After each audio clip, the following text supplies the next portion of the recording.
네, 요한계시록에는 크게 세 가지 재앙, 이 3대 재앙이라고 하는 것이 있다 하는 말씀을 드렸어요. 첫 번째가 일곱 인 재앙. 그래서 인을 뗄 때마다 이제 하나님의 그 재앙이, 진노가 이 땅에 임하는 거예요. 그리고 이제 일곱 나팔 재앙이 있었습니다. 그 나팔을 천사가 불 때마다 이제 하나님이 또 이 세상에 진노를 내리시는 거예요. 근데 일곱 인 재앙, 일곱 나팔 재앙은 7년 대환란에서 전 3년 반기에 이게 이제 이루어지는 그런 이제 심판이었어요. 우리가 이제 이미 일곱인 재앙, 일곱 나팔 재앙을 살펴봤는데, 이제 요한계시록 16장 여기 보면 일곱 나팔 재앙, 이 7년 대환란에서 후 3년 반 동안에 이루어지는 그 일곱 대접 재앙에 대해서 말씀을 하고 있습니다. 근데 이제 일곱 이 대접 재앙이 어떻게 이 땅에 이루어지게 되는지에 대해서 지금 말씀해 주시고 있는데, 16장 1절에 한번 다시 한번 읽어보겠습니다. 16장 1절 같이 읽습니다. 또 내가 들으니 성전에서 큰 음성이 나서 일곱 천사에게 말하되 너희는 가서 하나님의 진노의 일곱 대접을 땅에 쏟으라 하더라. 여기 보니까 이제 요한이 소리를 들었어요. 근데 하늘에 있는 하나님의 성전, 이 땅에 있는 성전이 아니라 이미 사도 요한이 patmos섬에서 이 요한계시록을 기록할 때 예루살렘에 있던 하나님의 이 땅의 성전은 이미 파괴됐었어요. AD, 그러니까 서기 70년에 로마의 디도라는 그런 장군이 예수님께서 마태복음 24장에 마지막 때 이런 일이 있을 거다. 그런데 이 성전 그 말씀 그대로 나왔어요. 성전 위에 성전에 돌로 쌓았는데 그 돌 위에 돌 하나도 남지 아니하고 그게 다 예루살렘 성이 파괴되고 하나님의 성전이 불타게 될 거라고 했는데 AD 70년에 완전히 예루살렘이 파괴되고 하나님의 성전이 불타게 되었어요. 그래서 이 땅에는 성전이 없는, 지금 보니까 사도 요한 내가 들으니 성전에서 큰 음성이 나서 그랬죠. 예루살렘에 있는 성전이 아니라 하늘에 있는, 이 땅에 있는 성전은 하늘에 있는 성전의 모형이라고 했잖아요. 근데 하늘에 있는 하나님의 그 큰 성전에서 음성이 들려옵니다. 큰 음성이 일곱 천사에게 말해 너희는 가서 하나님의 진노의 일곱 대접을 땅에 쏟으라. 이런 하나님의 명령이 이제 떨어져요. 그러니까 이 모든 인류 역사를 주관하고 세상의 모든 것을 주관하신 분은 하나님이십니다. 그래서 이제 하나님이 어떤 일을 허락해야만 되고 하나님이 막으시면 안 되는 거예요. 그래서 우리가 잠언 16장 9절 말씀에 사람이 마음으로 자기 길을 계획할지라도 그 걸음을 인도하시는 분은 하나님이시라고 했잖아요. 내가 이렇게 해야 되겠다 저렇게 해서 계획을 다 세워놔도 하나님께서 허락지 않으면 안 되는 것입니다.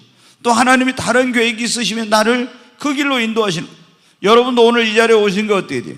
원래는 다른 그런 종교를 가지고 있었고 또 다른 데 가서 살면서 다른 교회를 다니면서 이렇게 하려고 했는데 사람이 마음으로 자기 길을 계획할 줄 그 걸음을 인도하시는 분은 하나님인데 하나님이 여러분을 이곳으로 인도하신 거예요. 자, 하나님이 진노의 일곱 대접을 땅에 쏟으라 이렇게 이제 했습니다. 자, 그러니까 이제 어때요? 첫째 천사가 이제 대접을 땅에 쏟는데 2절 한번 보겠습니다. 같이 읽습니다. 첫째 천사가 가서 그 대접을 땅에 쏟음에 짐승의 표를 받은 사람들과 그 우상에게 경배하는 자들에게 악하고 독한 종기가 나더라. 여기 보니까요, 그 천사가 이제 말씀을 그대로 놔두세요. 첫 번째 천사가 이제 대접을, 첫 번째 대접을 이제 쏟아요. 진노의 대접을. 근데 여기 보니까 어디다 쏟냐면은 이 대접을 어디에요? 땅에다 쏟아 그랬죠. 여기 보니까 그 대접을 땅에 쏟아요. 어떤 데는 해에다 쏟고 어떤 데는 바다에다 쏟고 이런데 첫 번째 대접은 땅에다 쏟습니다. 그런데 이 땅에다 쏟음에 어떤 사람들에게 이제 진노가 임하는지 여기 나오죠. 어떤 사람이요? 짐승의 뭐를요? 네, 짐승의 표를 받은 사람. 그 다음에 또 어떤 사람이요? 짐승의 우상에게 경배를 하는 사람. 모든 이 땅에 사는 사람들에게 다 하나님의 진노가 일곱 대접 가운데 첫 번째 대접을 쏟았을 때 임하는 게 아니에요. 하나님이 땅에 있는 모든 나라 민족 가운데서 어떤 사람들에게 짐승의 표를 받고 그 짐승의 우상에게 경배하는 자. 자, 여러분, 그러면은 여기서 짐승이 뭘 짐승이라고 한다 했어요? 소, 사자, 이게 아니라 뭐라고요? 바다에서 나온 짐승, 땅에서 올라온 짐승이 있었잖아요. 근데 여기서 이 짐승은 뭐를 의미한다? 적그리스도를 의미한다 했어요. 적그리스도. 먼저 바다에서 짐승이 올라왔는데 그건 요한계시록 13장에 그거는 이 적그리스도를 말하고, 그 다음에 땅에서 올라온 짐승이 있는데 그것은 거짓 선지자를 말한다. 이미 제가 여러 번 말씀드려요. 여기서 계속 짐승의 우상에게 짐승의 표를 받으라, 짐승을 경배하라. 이것은 전부 뭐라는 거예요? 적그리스도를 경배하라. 그 적그리스도의 우상에게 경배하라. 적그리스도의 표, 짐승, 사탄의 표를 받으라. 이런 의미라는 거예요. 그러니까 첫 번째 대접을 천사가 땅에다 쏟음에 짐승의 표, 이 짐승의 표를 다른 말로 뭐라 했어요? 666이라고 한다 했죠. 666. 근데 이 666이라고 하는 짐승의 표가 없으면 첫째, 제일 이게 중요한 거 뭐예요? 매매를 못 한다 그랬잖아요. 매매를. 물건을 사고 팔고 못 해. 이 표를 반드시 받도록 만드는 거예요. 안 받으면은 이제 이 짐승이 적그리스도가 마지막 때, 요한계시록에 보면은 다니엘서도 나오고, 이제 지금부터 한 2600 몇십 년 전에, 거의 2700년 전에 하나님이 그때 느부갓네살이라고는 세계의 그런 어떤 다스리는 바벨론의 왕에게 앞으로 이 인류 역사 가운데서 큰 제국들이 일어날 것인데 어떤 제국들이 일어나서 이 세계를 지배하게 될 것인가를 꿈을 통해서 가르쳐 주셨어요. 첫 번째는 바벨론이라는 그런 제국이 온 세계를 지배하게 될 것이다.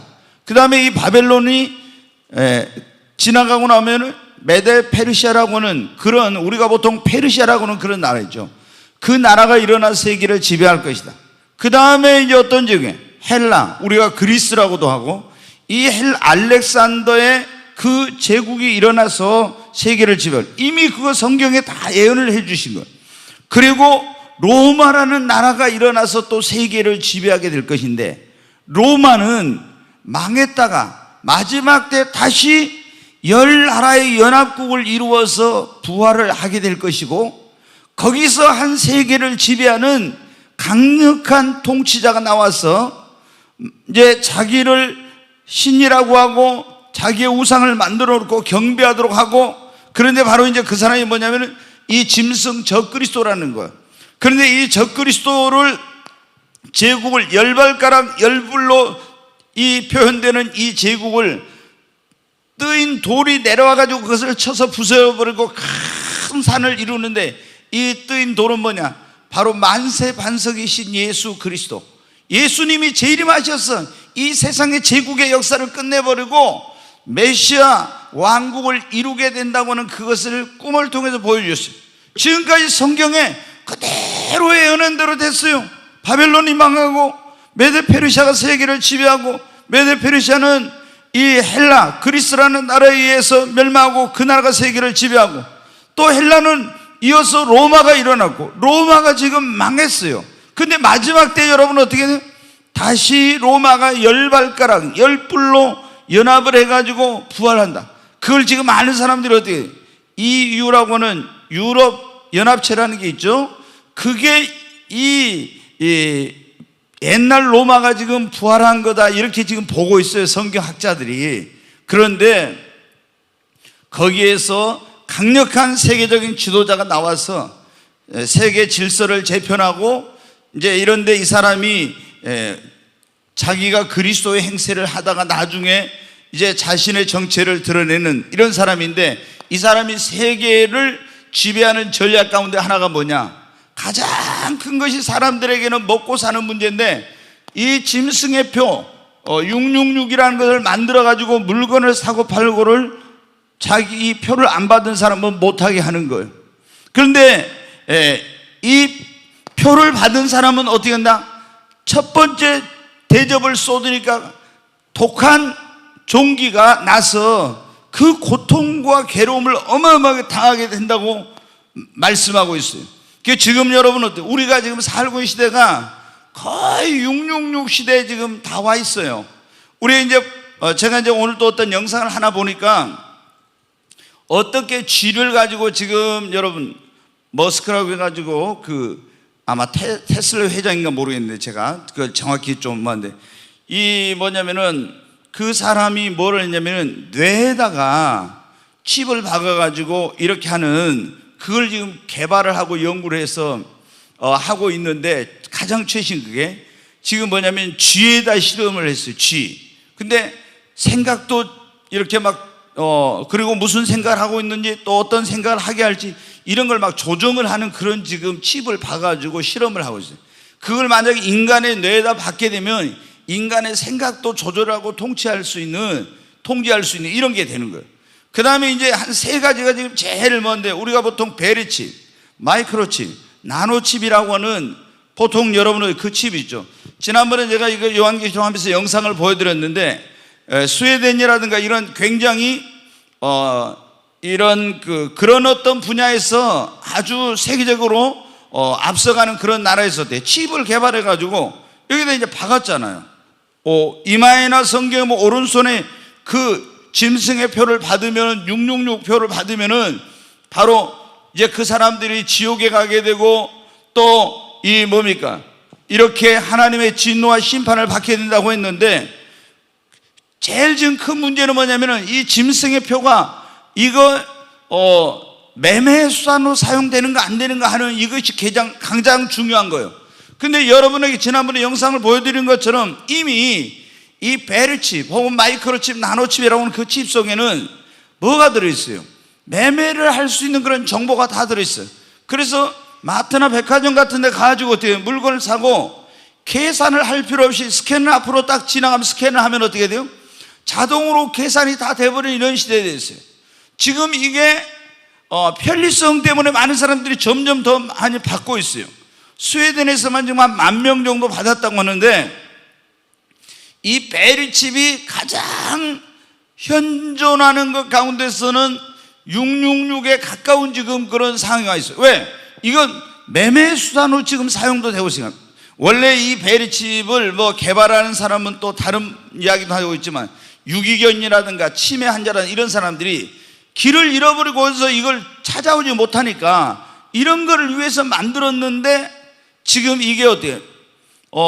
우리가 보통 이렇게 상품을 마트나 이런 데 했을 때 바코드로 스캔을 해가지고 해서 그걸 계산하는 이것을 기능을 그 베리칩 안에 넣어가지고 이제 지금 그걸 매매 수단으로 지금 사용이 되고 있는 거예요. 그래서 아마 이것이 사람들에게 그런 어떤 짐승의 표로서 가장 많이 지금 될 거라 하는 그런 염려를 하고 있는 거예요. 왜? 이게 그 짐승의 수를 세어보라 했는데 지난번에 말씀드렸죠. 이 헬라어 또 히브리어 또 이 그리스 이런 데는 우리가 영어로 하면 ABCD 이렇게 알파벳을 하면 거기는 다 그 하나하나마다 숫자가 있는데 베리칩이라고 하는 거 이걸 하면 666이 나온다는 거죠. 그 숫자를 계산해 보면. 그래서 이제 또 이런 어떤 여러 가지 것을 봤을 때 가장 지금 짐승의 표가 될 가능성이 많다. 그리고 이제 하이드로겔이라고 하는 게 또 최근에 나와가지고 그거를 이렇게 해서 이제 사람들을 조종하고 세계를 통치하는 이런 적그리스도가 그 방법으로 쓰지 않느냐 이런 이제 우려들을 하고 있어요. 그래서 최근에 이제 그런 좀 해프닝이라고 해야 될까요? 그런 게 있잖아요.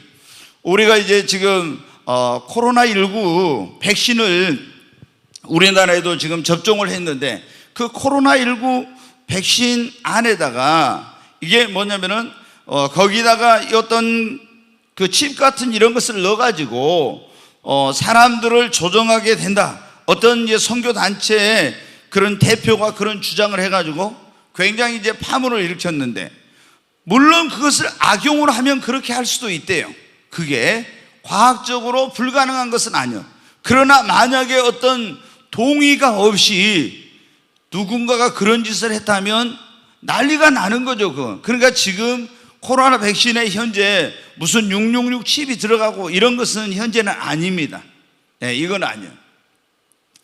그래서 현재 이제 우리가 보면은 가장 근접해 있는 게 베리칩 혹은 마이크로칩, 나노칩이라고 하는 이 칩이 현재는 매매수단으로 사용되고 있으니까 이것이 만약에 세계 통치자가 나와서 전부 강제적으로 이 표를 받도록 하면은 이거는 이제 분명해지는 거죠. 왜? 이 칩 안에다가 그냥 물건만 사고 팔고 하면 이렇게 하는 게 아니라, 조금 전에도 제가 말씀드려, 어떤 지금 테슬라의 회장인가 그 사람이 지금 그런 연구를 그 연구팀으로 하고 있는데, 만약에 그 안에가 사람의 어떤 생각을 조종하고 이런 모든 걸 조종하면 통제할 수 있는 이런 그 기능을 넣어버리면은 이게 여러분 어떻게 돼요? 그 한 사람에 의해서 세계를, 사람들을 지배하게 되는 이런 일이 벌어진다고 하는 거예요.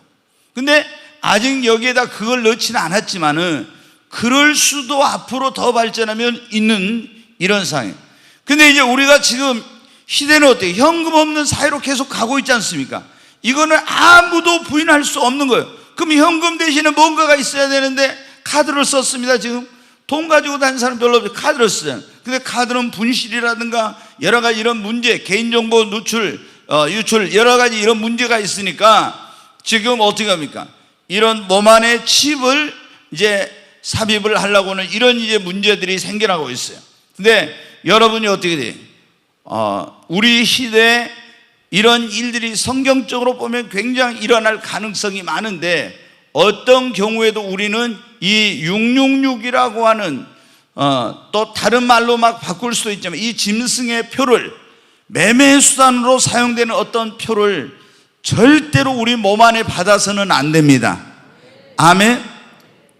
이 베리칩을 개발했던 칼 샌더스라고 하는 미국의 그런 과학자가 있는데, 이 사람이 이제 그 말하기를 어떻게 했냐면, 그 베리칩을 이게 이제 우리가 이 몸 안에 박으면은 여기에 이제 이것이 GPS하고 이제 이렇게 연동이 돼 가지고 하는데, 여기가 자동으로 뭐냐면 충전 기능이 있다는 거예요. 리튬 그 어떤 배터리 같은 게 들어가죠.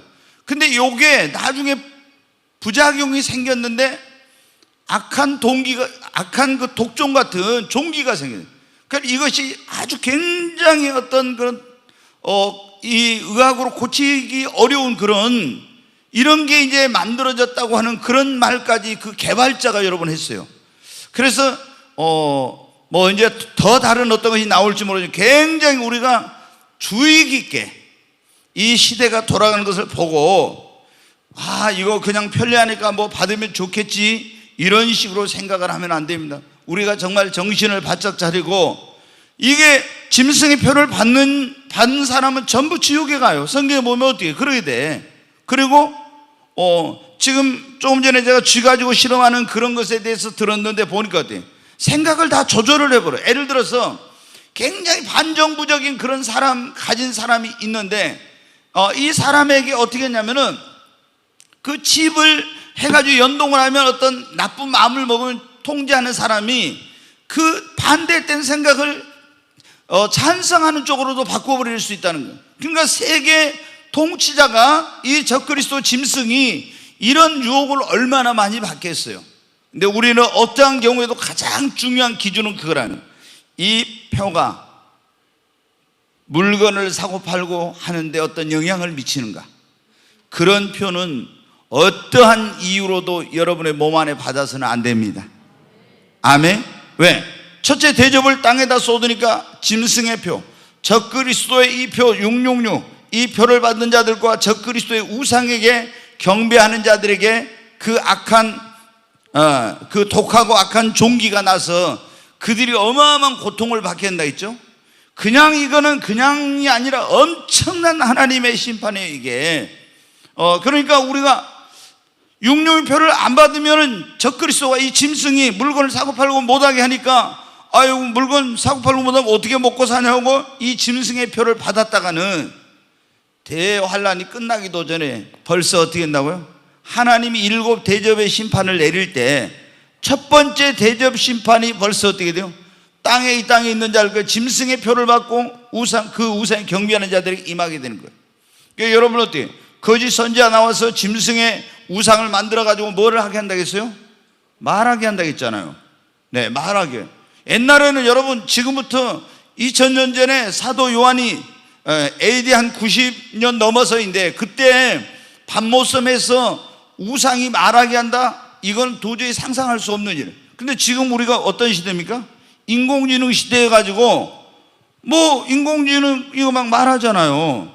저희 집에는 테레비를 거의 켜지 않는데 가끔 뭐 테레비 그 옆에 뭐 세우는 거 그 스피커에서 있잖아요. 뭐가 어쩌고저쩌요? 막 이러고 있잖아요. 갑자기 뭐 막 그렇게 나옵니다. 그러면서 뭐 어느 때는 뭐 노래도 막 나오고 있잖아요. 그 저놈이 도대체 저게. 그래서 야 임마 조용해 하고 제가 가서 전원을 이렇게 누르고 이렇게 하는데, 이게 보면은요, 뭐가 어쩐다고 막 이런 말을 하더라고요. 보니까 그게 저희 집에 어떻게 그런 일이 일어난지. 근데 여러분, 인공지능으로 하면 어떻게 합니까? 지금 뭐 이게 인간의 이런 어떤 과학이 거의 뭐 창조주의 영역에까지 그런 어떤 도전을 하려고 하는 이런 가운데 있어요. 근데 이제 이번에 제가 어떤 교수님의 강의를 하나 들어보니까 그런 게 있더라고요. 뭐 이제 그분은 이게 코로나 백신 이 바이러스, 코로나 이 예방 백신에 대해서 우리 지금 맞고 있는 이거에 대해서 얘기를 하면서 그런 얘기를 하더라고요. 이 백신은 거의가 뭐냐면 DNA 백신이라고 그러더라고요. 그래서 그것을 조작을 해가지고 뭐 어떻게 하면 나쁜 마음을 먹으면은 그런 어떤 문제가 좀 생길 수도 있지 않냐 하는 이런 말들이 그래서 나온 것 같아요. 예, 그런 말들. 근데 우리가 이제 뭐 코로나 백신 안에다 이걸 집어 넣어가지고 이렇게 한다. 뭐 666표를 받아가지고 뭐 세계를 지배하고 또 마이크로소프트의 창시자인 누구예요? 빌 게이츠가 이걸 뭐 해서 한다고 하는 것은 그런 정확한 팩트가 아닙니다. 그거는 가짜 뉴스예요. 정확한 그런 게 아니에요. 그러니까 제가 이제 빌 게이츠가 강연하면서 이렇게 한 것을 제가 이제 영상으로 봐보니까 그런 의도로 한 건 아니었어요. 근데 좀 왜곡되고 과장돼 가지고 지금 특히 그리스도인들 가운데 절대 이제 백신을 안 맞겠다 이제 이런 분들이 있다더라고요. 근데 어떠한 경우에도 우리는 이 짐승의 표를 받아서는 안 되고, 아무리 우리가 이 짐승이 적그리스도가 우리를 자기를 경배하고 우상에 경배하지 않으면 죽인다 해도 이 우상에게 경배해서는 안 됩니다. 아멘. 여러분, 이미 여러분에게 말씀드렸잖아요. 초대교회에 그 당시에도 로마의 황제가 내가 하나님이다, 내가 신이다, 그러면 자기를 경배하도록 해서 우상을 만들어 놓고 안 한 사람 막 죽였어요.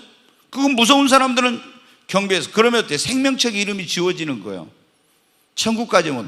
그 다음에 그때 상인 조합인 길드라는 게 있어가지고 거기서 매매를 하려면은 표를 받아야 돼. 표를 가서 그 표를 어떤 사람에게 주냐? 황제 우상에게 경배한 사람에게만 표를 줘요. 그럼 그 사람이 어떻게 표를 받으면 어떻게 돼? 표를 받으려면 물건을 사고 팔려면 황제 우상에서 절을 해야 되겠죠. 그럼 이 사람은 어떻게 돼? 생명책의 이름이 지워져. 그러니까 바로 마지막 때에도 이런 일이 일어나는 거예요. 초대교회에 일어났던. 그래서 요한계시록은 초대교회를 위한 것이면서 마지막 시대를 위한 거예요. 우리가 여러분한테 굉장히 어떠한 경우에도 꼭 여러분이 기억해야 돼요. 어떠한 경우에도 우리는 666 짐승의 표를 받거나 이름이 막 여러 가지로 바뀔 겁니다. 또 짐승이나 그 우상에게 절해서는 안 된다는 거예요. 그러면 어떻게 돼요? 하나님이 일곱 대접 심판할 때 그 심판을 받게 되는 것입니다. 근데 이제 이게 엄청난 고통을 수반하는 독종이 나와서 괴롭힘과 고통을 받게 되는데, 이 악성 종기라고 하는 심판은 이제 마지막 때만 있는 게 전에도 있었어요. 우리가 지금 주일날 저녁에 하나님의 경륜과 구속사하면서 이스라엘 백성들 출애굽 과정을 지금 했는데 거기서 그런 일이 있었잖아요. 한번 다시 한번 보겠습니다. 출애굽기 9장 같이 한번 읽습니다. 여호와께서 모세와 아론에게 이르시되 너희는 화덕에 제 두 움큼을 가지고 모세가 바로의 목전에서 하늘을 향하여 날리라. 그 재가 애굽 온 땅에 티끌이 되어 애굽 온 땅의 사람과 짐승에게 붙어서 악성 종기가 생기리라.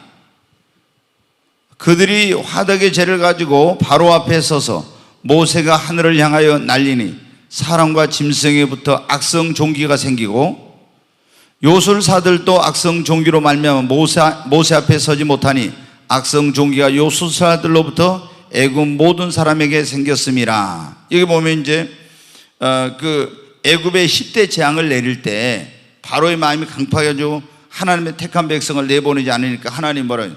화덕에 가서 제 두은 kum을 쥐어다가 그걸 가지고 공중에 날리면은 이게 날아가지고 악성 종기가 발생이 될 것이다, 애굽 사람들에게. 그래서 애굽 사람들에게 악성 종기가 생겨가지고 막 그거로 인해서 어마어마한 그런 고통과 괴롭힘을 당한 거예요. 예, 말도 못한 고통을. 근데 이런 일이 또 그때만 있었냐? 그게 아니에요. 우리 사무엘상 5장 있는 말씀 한번 보겠습니다. 같이 읽습니다. 여호와의 손이 아스돗 사람에게 엄중히 더하사 독한 종기의 재앙으로 아스돗과 그 지역을 쳐서 망하게 하니 아스돗 사람들이 이를 보고 이르되 이스라엘 신이 괴를 우리와 함께 있지 못하게 할지라 그의 손이 우리와 우리 신 다곤을 친다 하고 이에 사람을 보내어 블레셋 사람들의 모든 방벽을 모으고 이르되 우리가 이스라엘 신의 괴를 어찌하려 하니 그들이 대답하되 이스라엘 신의 괴를 가드로 옮겨가라 하므로 이스라엘 신의 괴를 옮겨갔더니 그것을 옮겨간 후에 여호와의 손이 심히 큰 환난을 그 성읍에 더하사 성읍 사람들의 작은 자나 큰 자를 다 쳐서 독한 종기가 나게 하신지라 이에 그들이 하나님의 괴를 에그론으로 보내니라. 네, 여기까지 이제 일단 한번 보겠습니다. 뭐냐면은 엘리라는 제사장이 그냥 사사시대라고 이스라엘 백성들이 애굽에서 나와서 광야를 거쳐서 가나안 땅에 들어가요. 그리고 이제 여호수아가 죽고 나서 이 땅을 누가 다스리냐면 사사라는 사람들이 다스려요.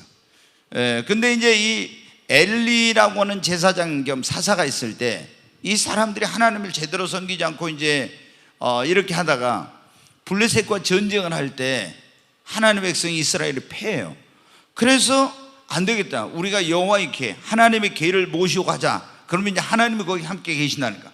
갔는데 범죄하니까 하나님 도와주시지 않아가지고 그 전쟁에서 또 패해가지고 여호와의 궤라고 하는 이 궤를 블레셋한테 빼앗겨 버렸어요. 그 블레셋 사람들이 이 하나님의 궤를 뺏어가지고 와서 어디로 왔냐? 자기들은 이 사람들은 다곤이라는 신을 섬긴데 그 신당에다 딱 갖다 놨어요.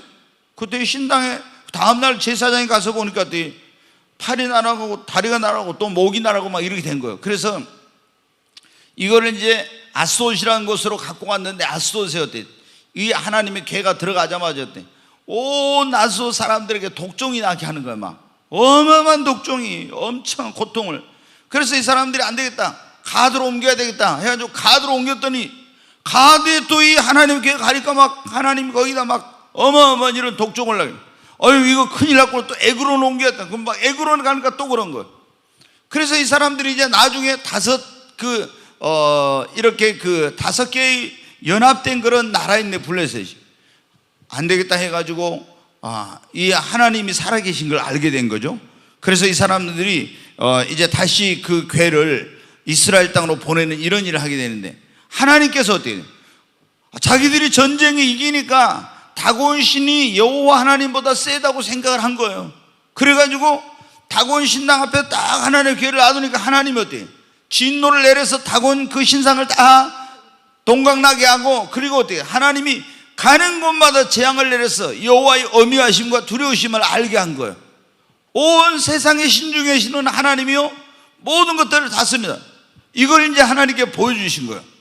근데 여러분 어때요? 이렇게 애굽에도 하나님을 거역하고 대적하는 애굽에도 독한 종기를 내렸던 하나님 재앙, 그 다음에 블레셋 땅에도 독한 종기 재앙을 내렸던 하나님이 마지막 7년 대환란 때 7 대접의 첫 번째 대접을 딱 쏟으면 어떤다고요? 악한 이 독한 종기가 그 짐승의 표를 받고 우상에게 절한 자들에게 다 임해가지고 어마어마한 그런 환난과 고통이 온다는 겁니다. 우리 여러분 어때요? 근데 우리가 보면요, 하나님께서 애굽에다가 독종 내릴 때, 재앙을 내릴 때 블레셋 땅에다가 여러분 어때요? 이 독종을 내렸잖아요. 독한 종기가 있잖아요. 근데 이때 어떻게 돼요? 하나님의 택한 자, 애굽의 고센 땅에 있던 하나님의 택한 이스라엘 백성이나 여기 택한 사람들은 다 어떻게 돼요? 하나도 이 해를 받지 않았어요. 하나도. 그러니까 여기 이때도 첫 번째 하나님 대접을 땅에 쏟아가지고 이 무서운 독종 재앙을 내릴 때도, 대환란 때도 하나님을 경외하고 육류표를 안 받고 우상에 절하지 않는 사람은 이 해를 안 받게 된다고 하는 그런 말씀입니다. 그러니까 여러분이 어떤 일이 있어도 우리는, 여러분, 우상에게 절해서는 안 됩니다. 절대로 여러분은 666표를 받아서는, 짐승의 표를 받아서는 안 됩니다.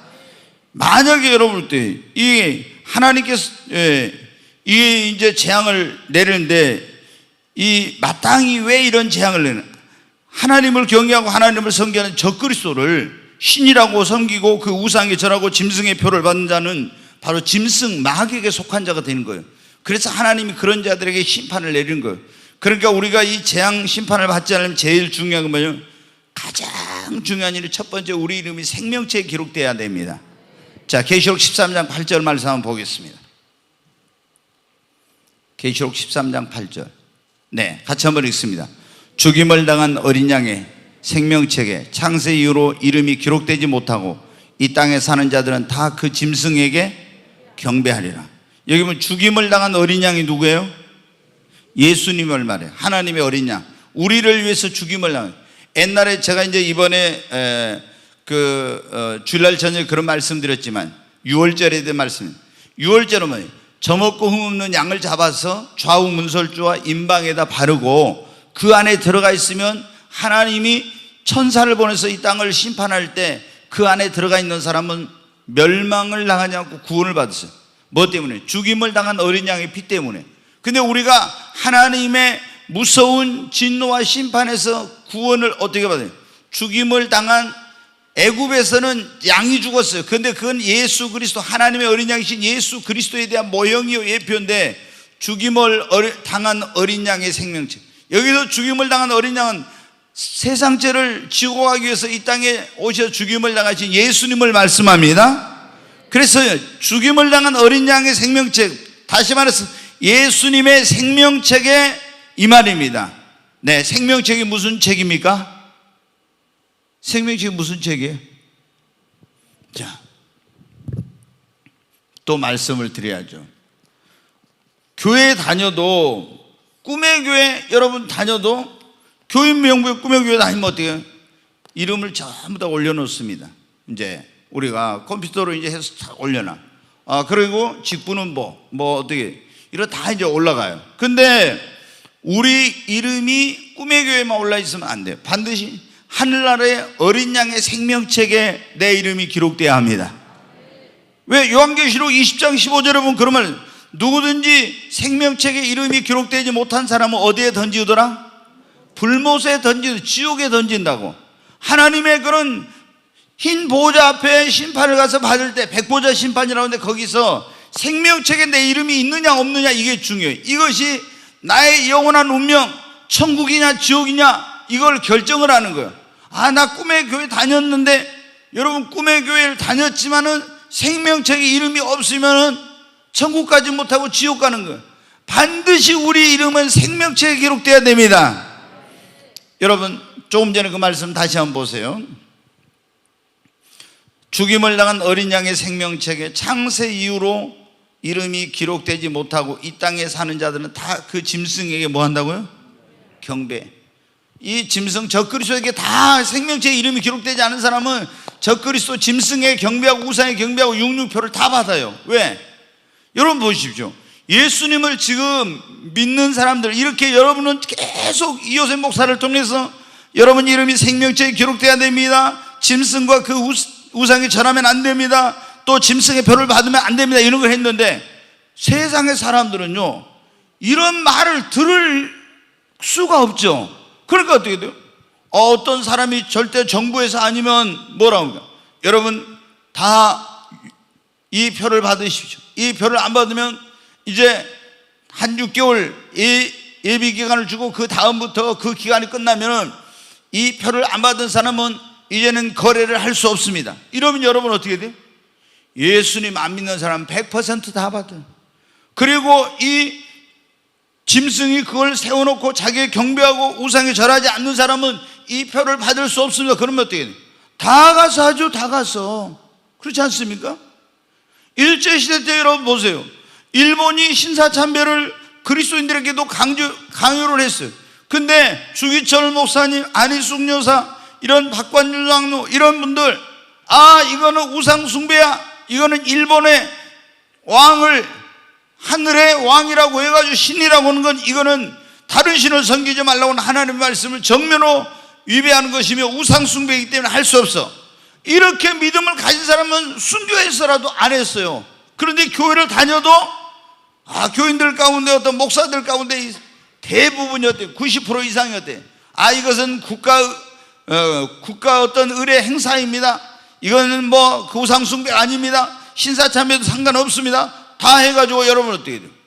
조선, 그때는 조선이니까 조선 예수교 장로에서 신사참배하기로 결의하고 이렇게 해가지고 다 하고, 신사참배 반대한 주기철 목사님은 목사 면직시키고 이런 짓을 한 거예요. 마지막 때도 여러분 이런 일이 벌어져. 근데 우리가 어떤 경우에도 우리는 가장 중요한 것은 누가 뭐라 해도 하나님의 말씀이 뭐라고 하느냐 중요합니다. 아멘. 우리 목사님 여러분, 우리 목사님이 이렇게 했어도 우리 목사님 하는 게 성경에 맞으면 그게 맞는 거고, 성경에 안 맞으면 틀린 거예요. 그러니까 우리는 성경대로, 자 보시면 예수님께서 성경대로 죽으시고 성경대로 사흘 만에 부활하사 그랬잖아요. 우리가 고린도전서 15장에 보면 그리스도께서 성경대로 죽으시고 성경대로 부활하사, 예수님도 성경대로 죽으시고 성경대로 부활하셨어요. 네, 여러분, 생명책에 이름이 어떤 사람 이름이 생명책에 기록되냐? 교회를 나와서 회개하고, 자기가 죄인인 걸 깨닫고 회개하고 예수님을 자신의 구원자와 주님으로 영접한 사람, 예수의, 다시 말해 십자가 피로 죄 사함 받고 구원받은 사람의 이름이 새로운 피조물로 거듭난 거예요. 그러면은 너는 하나님의 자녀야, 너는 하나님의 나를 요구로 받을 자 해가지고 그 이름을 하늘나라의 어린 양의 생명책에 기록해 놓는 거예요. 구원받은 자 이름이 들어있는 게 생명책. 여기에 여러분의 이름이 다 있기를 바랍니다. 이게 없으면, 생명책에 이름이 기록이 안 된 자들은, 창세기로 기록이 안 된 자는 다 경배한다 했죠. 이 말은 다시 말해서 구원 못 받은 사람은 어떻게 돼요? 다 육룡표 받고 짐승과 그 우상에 경배한다는 거예요. 예? 이거를, 그러니까 우리가 믿어도 제대로 믿어야 됩니다. 아멘. 자, 이게 이제 많은 사람들이 교회를 다니면서도요, 자 보십시오. 그 짐승의 표를 받은 자들과 그의 우상에 경배한 자라겠죠. 우상 숭배가 여러분 뭡니까? 우상은 우리가 이제 가장 성경적으로 말하면은 어떤 형상을 만들어 놓고 거기에 하늘에 있는 거, 땅에 있는 거, 땅 아래에 있는 것들이 형상을 만들지 말아 있잖아요, 성경에. 근데 하늘에 있는 거, 그 형상, 땅에 있는 거, 땅 아래에 있는 거, 이런 것들이 형상을 만들어 가지고 그걸 섬기고 그걸 절하고 숭배하고, 이런 게 뭐냐면 그게 우상 숭배였었지. 뭐 우리가 어떤 것을 이제 영적으로 한다면 탐심, 또는 뭐 돈을 더 주님보다 사랑을, 그럼 돈이 우상이 된 것이고, 돈을 의지한다는, 또 사람을 자식이 어떤 사람은 우상이 된 경우도 있어요. 뭐 그 사람이 뭐냐면은 자식이, 여러분 어떻게, 요즘 자녀들 하나 나누니까 막 너무, 어떤 사람은 자녀를 못 낳다가 어떻게 하나 낳았어. 그럼 이 자식이 뭐냐면 내가 볼 때 하나님보다 더 귀해 막. 그럼 자녀가 여러분 우상이 된 거예요. 그러면 그거는 자녀에게도 절대 축복이 안 되는 거예요, 여러분. 근데 이 어리석은 사람들이 보면 있잖아요. 아니, 자녀를 갖다가 너무 이렇게 키우는 거예요. 여러분, 옛날에 이건 성경에 나와 있는 건 아니고 우리 성현들이 한 말이 맞죠. 이쁜 자식은 뭐예요? 매 하나 더 주고, 미운 자식은 떡 하나 줍니다. 이쁜 놈들은요 좀 엄하게 키워야 돼. 너무 요즘 교육이 잘못된 게 뭐예요? 체벌도 하지 말아라. 아니, 성경에 나와 있어요. 뭐예요? 잘못한 건 징계를 해야 그 미련한 것이 벗어지고, 이렇게 해야 되는데 손인본주의적인 이런 게 돼가지고, 그러니까 여러분 어때? 얘들이 막 이게 인성교육이 안 되니까 엉망이잖아요. 먼저 뭐 머릿속에 뭐가 얼마나 드냐 이거 중요한 게 사람다운 사람이 되는 게 중요하잖아요. 우리 그리스도인들도 마찬가지. 믿음이 좋아도 신자이기 전에 우리는 어때요? 먼저 사람다운 사람이 돼야 돼요. 근데 우리가 이 교회를 다니고 예수님 믿는 사람들이 그러니까 믿음만 커지면 안 되고 예수님을 닮아가야 돼요. 근데 예수님 믿는다고 믿음 좋다는 사람이요, 이게 하는 짓이 보면은 그러면 하나님 영광을 더 가리게 돼. 더. 그래서 우리가 하나님 나에게 더 큰 믿음 주시옵소서 이런 기도를 할 뿐만 아니라 예수님을 닮아가려고 여러분 해야 됩니다. 아멘. 네. 그래서 이제 많은 사람들이 믿음이 얼마나 중요해요. 가장 중요하죠. 그러나 예수님을 또 닮아가야 돼. 그게 없으면 안 되는 거예요. 근데 우상숭배가 얼마나 여러분 무섭냐. 그러면 우상숭배한 사람은 여러분 하나님께서 뭐라고 했습니까? 십계명 주실 때, 제가 이제 이번에 이제 십계명 그걸 주일날 저녁에 이번에 할 수 있으려나 모르겠는데, 하나님이 이제 쭉 애굽에서 구원 홍해 건넌 것부터 이제 할 건데, 여러분 우상숭배하면 시내산에 그 하나님 모세를 불러가지고 두 돌판에서 10개 계명을 기록해 주실 때 뭐라고 했습니까? 3, 4대 뭘 받아요? 저주를 받는다고. 우상숭배하면 3, 4대 저주를 받아. 예수님을 믿으면 이 족보에는 저주를 끊을 수 있지만은, 그렇지 않은 사람은 우상숭배한 것 때문에 여러분 어떻게? 저주가 임해. 그러니까 일본이라는 나라를 우리가 보면요, 일본의 기독교인이 1%도 못 돼요. 근데 일본은 기독교 예수님을 믿으면요 진실하게 믿어. 진실하게 안 믿은 사람은 진짜 신앙생활하기 어려워. 지금은 좀 나아졌지만 옛날에 엄청난 박해를 받았거든요. 근데 일본에는 신이 800만이 넘는다고 그래요. 그러니까 계속 여러분 그 나라가 잘 사는 나라였는데 뭘 합니까? 일본 사람들 지금도 막 또 지진, 후쿠시마 앞에 어디서 막 7점 얼마 2인가 6.9가 막 또 났다 또 여진 나오고 계속. 그러니까 일본 사람들 어때? 일본 열도가 언제 어디서 화산이 폭발하고 지진이 일정할지 쓰나미가 몰려올지 모르니까 항상 불안하게 사는 거죠. 근데 거기에 어때? 다 집집마다 신을 섬기고 우상숭배하니까 이런, 전 세계적으로 볼 때 우상숭배하는 나라가 축복을 받고 잘 되는 경우는 없어요. 다 막. 여러분 어때요? 뭐 중국이 지금 막 중공이죠 옛날에. 그 중국이 막 이렇게 하지만 용을 거기 아주 숭배하잖아요. 용은 우리가 보면 사탄의 상징인데, 근데 여러분 이게 중국이 뭐 세계 패권을 잡으려고 막 별별 다 하지만은 빈부격차가 심하고 여러분 그거 할 수 없어요. 왜? 하나님 그거 놔두겠어요? 사탄의 나라가 세계를 이렇게 하도록. 잠시 뭐 할지 모르죠. 근데 우상숭배하면 그런 이제 나라들을 놔두고 우리 자신이 어떻게, 예수님 믿는 사람 우상숭배하면 생명책 이름이 여러분 지워질 수 있어요. 그러니까 절대로 우리 예수 믿는 사람 우상숭배하면. 근데 너무나 많은 사람들이, 교회 다니는 사람들이 가서 막 우상숭배하는 거 같이 막 동참해가지고 하고 이런 짓을 해. 이게 얼마나 무서운 일인지를 모르니까. 여러분 이거 안 믿는 집안에서 우리 보통 그러잖아요. 우리가 옛날에 유교적인 전통 아니면 불교 이런 우리나라의 그 집안에서 그걸 가지고 있는 사람들이 많잖아요. 그럼 거기서 어때? 제사 지내고 막 이런 거 하니까, 이런 제사 제대도 사실 우리나라에서부터 생긴 거 아니에요 여러분. 이게 조선시대 정조시대에 우리나라는 지금 이게 뭐냐면 600년 정도밖에 안 됐어요. 이게 제사 제도가 우리나라에 정착한 게. 그랬는데 이게 뭐 조상 대대로부터 된 줄 알고 있잖아요. 뭐 제사 안 지낸다면 이런 막 무슨 놈의 자식 뭐 누구도 모르고 뭐 하늘에서 네가 혼자 떨어졌냐 막 이러면서 막 혼나고 그러잖아요.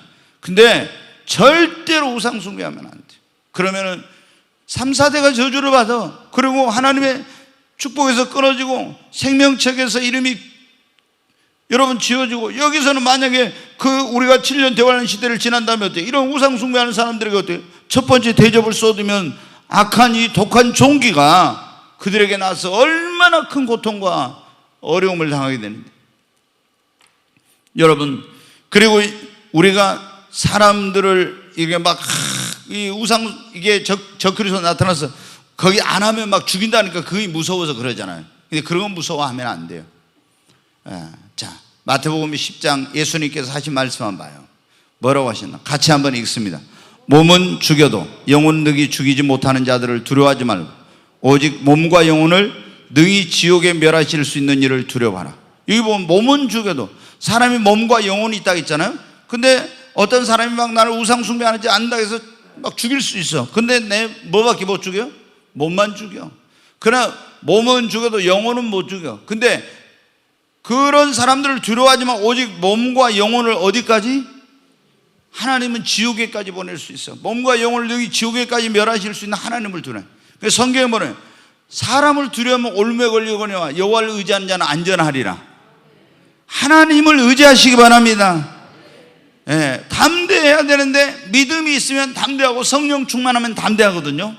근데 믿음이 없으면 두렵고 성령 충만하지 못하면 두려워서 이 우상을 숭배하게 되고 육룡표를 받게 되고 이러는 거예요.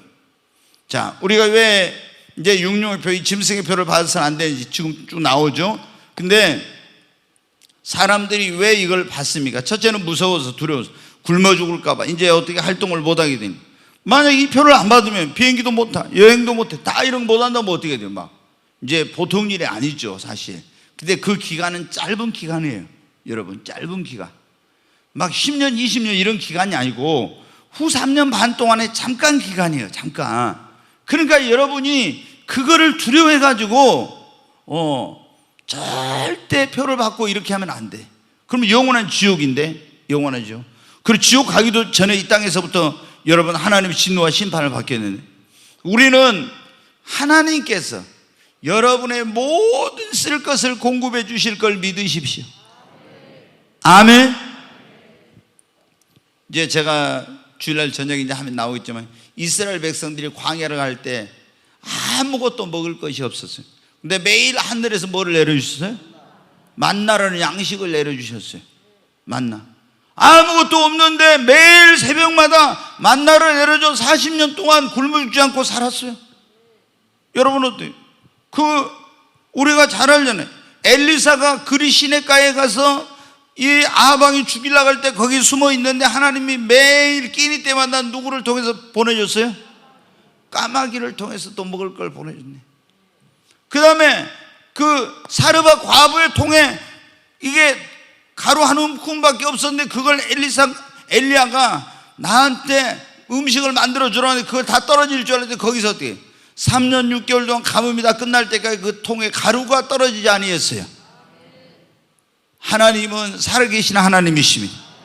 지금도 하나님은 우리의 모든 필요를 공급해 주시는 하나님이십니다. 우리가 그런 상황이 와도 하나님을 전적으로 의지하고 내가 너의 모든 쓸 것을 채우리라, 넉넉하게 채우리라 하신 그 하나님을 신뢰하면 하나님이 우리가 표를 안 받고 하나님 한 분만을 섬기려고 하는 우리에게 모든 필요를 채워주실 줄로 믿습니다. 빌립보 4장 말씀 한번 보겠습니다. 같이 읽습니다. 나의 하나님이 그리스도 예수 안에서 영광 가운데 그 풍성한 대로 너희 모든 쓸 것을 채우시라. 여기 보면 나의 하나님이 그리스도 예수 안에서 영광 가운데 그 풍성한 대로 너희 모든 쓸 것을 뭐라고요? 채우신다고. 여러분 믿습니까? 풍성한 대로 너희 모든 쓸 것을 채우시라. 우리가 기도할 때 어떻게 기도해요? 이런 말씀을 붙들고 있잖아요. 내가 필요한 게 있으면 하나님 나 얼마 조금만 있으면 되겠습니다 이렇게 하지 말고 빌립보 4장 19절 말씀 가지고 뭐라고요? 나의 하나님이 그리스도 예수 안에서 영광 가운데 그 풍성한 대로 너희 모든 쓸 것을 채워주신다고 하지 않았습니까? 하나님의 영광 가운데 풍성하게 채워주시옵소서. 이렇게 풍성이 필요 없고 조금만 필요한 사람은 그냥 그렇게 알아서 하시고요, 풍성하게 나한테는 필요한 사람은 너희 쓸 것을 그 풍성한 대로 풍성하게 채워주신다고 그러잖아요. 그렇게 기도해요. 하나님이 살아계십니다. 네.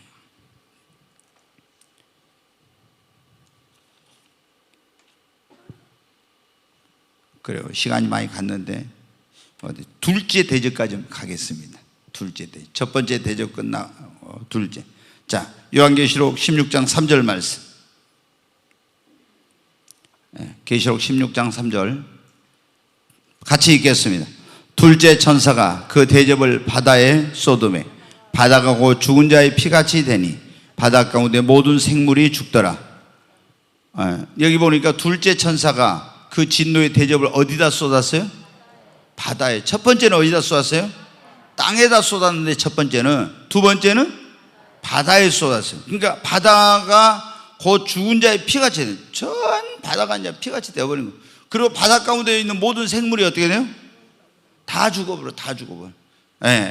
여러분, 한번 우리가 이 바다가 피같이 되고 바다 가운데 있는 모든 생물이 싹 죽어버린 그러니까 이런 일들이 전에도 이제 부분적으로 있었어요. 둘째 나팔 재앙이 임할 때였대요. 둘째 나팔을 부니까 어떤, 한번 보겠습니다. 계시록 8장. 둘째 천사가 나팔을 부니 불붙는 큰 산과 같은 것이 바다에 던져짐에 바다의 3분의 1이 피가 되고, 여기 보니까 이제 둘째 천사 나팔을 불었잖아요. 그러니까 불붙는 큰 산과 같은 것이 그걸 바다에 던져요. 그러니까 바다의 3분의 1이 뭐가 됐어요? 피가 되고, 그 다음에 9절 바다 가운데 생명 가진 피조물들의 3분의 1이 죽고 배들의 3분의 1이 깨지더라. 그러니까 나팔장에서는 3분의 1이에요. 전부 다 3분의 1이 뭐가 됐어요? 피가 되고, 피조물 거기 있는 바닷속에 있는 생물이 3분의 1이 죽고, 그 다음에 배들의 3분의 1이 어떻게 돼요? 다 깨졌죠. 3분의 1이에요 그런데 여기 나팔장에서는 3분의 1이었는데 여기 지금 둘째 대접장에서는 여러분 어떻게 했어요? 바다가, 모든 바다가 피가 되고, 그 다음에 바닷속에 있는 생물이 전부 다 어떻게 돼요? 다 죽어버렸죠. 그러니까 이게 훨씬 나팔장 때보다 대접장 때가 그 심판의 강도가 훨씬 세다는 거죠. 그렇죠? 우리가 지금 현재도 이제 바다 오염이 심각하죠.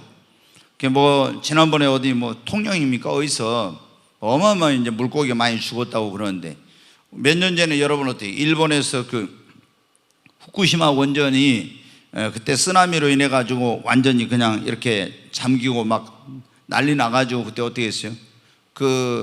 원전수가 이제 막 원전이 중단이 되고 막 원전수가 유출이 되고 누출이 됐잖아요. 막 바다에. 그래가지고 거기 우리나라 사람들이 일본에서 그 해산물을 수입을 많이 했는데 이제 수입 금지를 시켜 막 그때 그렇게 했어요. 왜? 거기서 일본 근해 그 후쿠시마 앞쪽에서 잡힌 그런 수산물을 이제 방사능 검사를 해보니까 우리 인체에 치명적인 세슘이라고 하는 그런 게 이 기준치에 뭐 수십 배 수백 배 어마어마하게 나오니까 그걸 먹으면 어때요? 우리가 이제 암이 걸리거나 어떤 우리 건강에 치명적인 영향을 주니까 그걸 이제 수입을 금지시켰어요. 어떤 또 양심 불량한 사람들은 거기서 잡은 것을 또 다른 데로 해가지고 수입을 하기도 하는 사람도 있고, 일본에서는 계속 우리나라에게 막 지금 수입을 하라 막 그런 압력을 많이 이제 넣었었죠.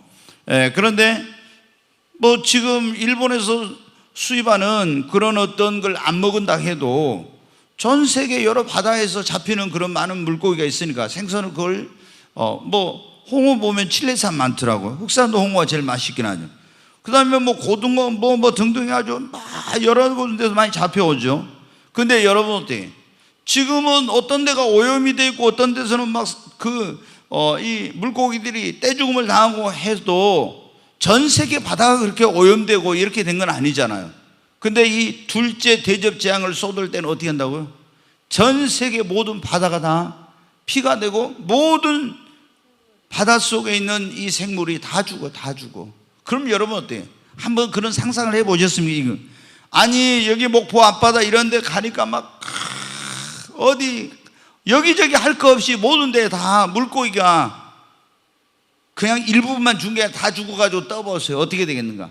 악취는 말할 것도 없고 환경 오염에다가 또 그리고 어떻게 돼요? 그때는 아무리 생선 먹고 싶어도 못 먹어요. 이제 생선 먹고 싶어도 못 먹죠. 뭐 어떤 사람이 그때 만약에 냉동실, 냉동수산 이런 데 있잖아요. 거기다가 물고기 좀 많이 잡아가지고 넣어놓은 사람들은 아마 떼돈 벌 겁니다. 어마어마하게. 금방 그런 일이 일어날지 모르는데 여러분 혹시 돈 있으면 사놓으시면 어쩌려고 모르겠는데, 하여튼 어마어마한 생선은 먹을 수가 없는 그런 게 된 거죠. 뭐 무슨 싱싱한 횟감 회 좋아하는 분들, 왜 또 오늘 목사님 배고픈데 지금 나 회 얘기하냐고 하는지 모르는데, 여러분 어때요? 그런 거는 아예 이제 상상도 못하게 되는 거예요. 왜? 모든 바다에 있는 생물이, 모든 생물이 다 죽어버리는데, 이게 여러분 얼마나 무서운 그런 일이 벌어지는지. 우리는 그러면 이제 어떻게 돼? 모든 어로 자원이 싹 다 완전히 이제 멸종이죠. 이거 완전히 고갈돼 버리니까 사람이 뭐 여러분 어때요? 이게 이 땅에서는 살 소망이 없어지는 거예요. 소망이 없어지는 이런 상황이 이제 도래되는 겁니다. 그러니까 우리가 예수 믿는 사람들은 여러분 어때요? 이 땅에서 영원히 사는 게 아니고 천국에 대한 소망이 있으니까 하나님께 여러분 감사한 거예요. 아멘. 네, 오늘은 여기 이 둘째 대접 여기까지만 이제 해야 되겠습니다. 그래서 여러분이 첫 번째는 어디다 진노가 쏟아진다고요? 땅에. 두 번째는 어디예요? 바다. 이제 보면은 이게 이제 또 세 번째는 또 다르고, 강과 물고는 네 번째는 해, 뭐 이런 식으로 쭉 나와요. 그래서 모든 부분에 대해서 하나님이 진노를 쏟게 되는데, 가장 먼저가 뭐예요? 그 짐승의 표를 받고 그 우상에 절한 자들에게 이런 진노가 임하는데, 우리가 가장 좋은 것은 뭐냐? 그러면은 이런 이 땅에 일곱 대접이 재앙이 임하기 전에 여러분 알곡 추수할 때 있었잖아요. 알곡 추수가 하늘로 올라갈 때, 그때 여러분 올라가 버려야 돼. 아멘. 그때 못 올라가고 남아있으면, 이 땅에서 우리가 살고 있으면 내가 이 짐승을 표를 안 받고 우상의 경배 안 해서 이제 뭐 이거 독종은 안 생겼지만 이 험한 세상에서 얼마나 여러분 고통을 겪어야 될지 몰라. 그러니까 적어도 뭐 14만 4천 명 올라가는 그 첫 번째 휴거는 못 올라가도 알곡 추수할 때는 어마어마한 사람이 그 휴거가 되고 구원받아 올라가니까, 그때는 여러분 우리 올라가십시다. 그때도 못 가면 이 기간 통과할 때 믿음을 끝까지 잘 지켜야 됩니다. 아멘.